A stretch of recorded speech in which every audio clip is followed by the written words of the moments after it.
Hello, I'm Janese Pentico. I am the soprano resident artist at Indianapolis Opera. I am so privileged to get to present to you from this place a little bit about my vocal background and some tips on vocal technique. First, I want to talk about vocal registration.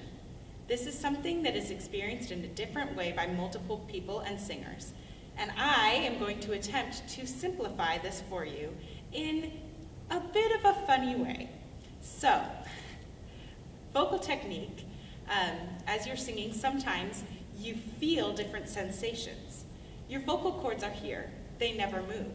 However, when you're singing high, it sometimes feels as if you're singing in your head, and this is a sensation we associate with head voice.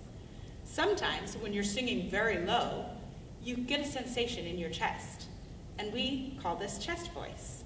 So, in a bit of a funny way, take a look around you and make sure you're in a situation where you can laugh. I want to share with you a way to feel these sensations through speaking.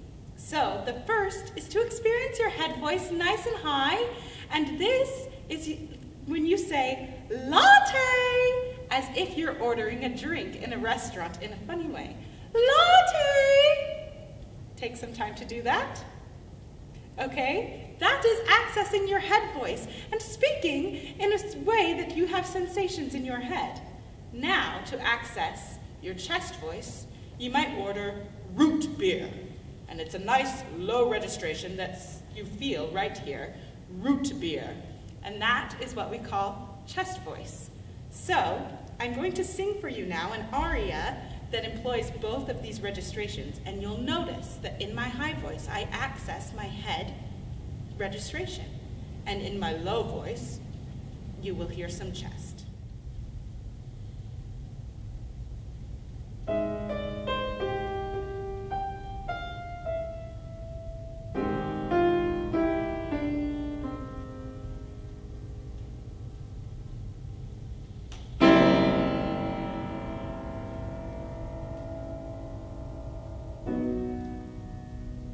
After you hear me out, if you don't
Another aspect of vocal technique, which we should discuss, is diction.